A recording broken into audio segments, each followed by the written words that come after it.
Previously, case planning was more punitive. We spent a lot of time telling people what not to do and not providing them the skills to learn how to do something different. Now we work in the office with the client, teaching them skills to fill those voids.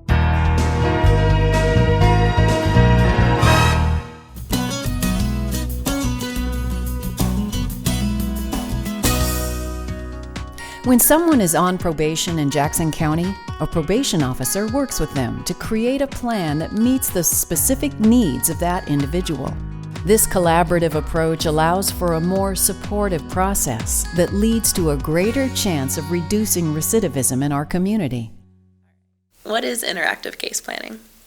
It's a collaborative supervision plan that takes into account client input and where they are, their stage of change, so we meet them where they're at and get their feedback so they have some ownership in this process. How is this different from how case planning was previously conducted?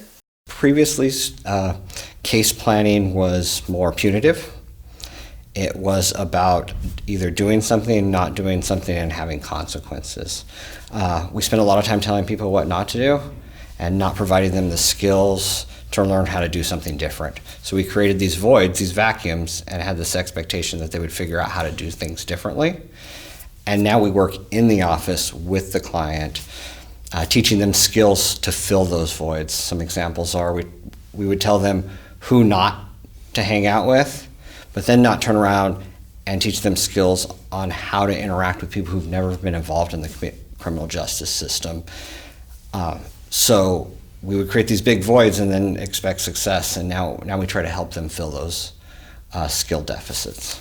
How is this different from the risk assessment process? The risk assessment is the foundation for this. It is the cement block that we build the house on.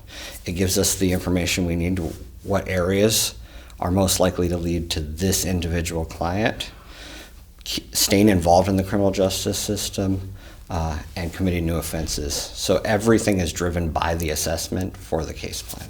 So how do you determine success for a client during this process? That's incredibly individualized. It kind of depends on where the client is. So we spend a lot more time talking about individual small successes instead of the large, big success that we used to getting off supervision, not committing crimes. Sometimes success for a client is showing up. It's the first time they have ever came to see their POs consecutive times in a row. And then other times, success is getting into college, getting their first term out of the way, having a year clean.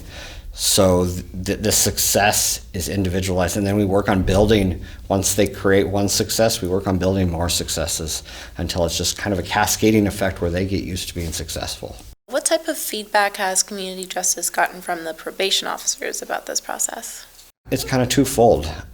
It's time consuming. It creates a lot new skills that are required to be learned from probation officers. And anytime you learn new skills, it's a lot of stumbling and working your way through it, and it takes longer to do. However, once the PO has gotten just a small bit of skills and starts using this, or what I'm hearing is it's rewarding. People aren't absconding as often. They're more excited to come see their PO. They don't just play lip service and just to show up and see how fast they can get out of the office. So often their actually POs are having to redirect to keep the office visit shorter rather than trying to elicit information out of pull it out.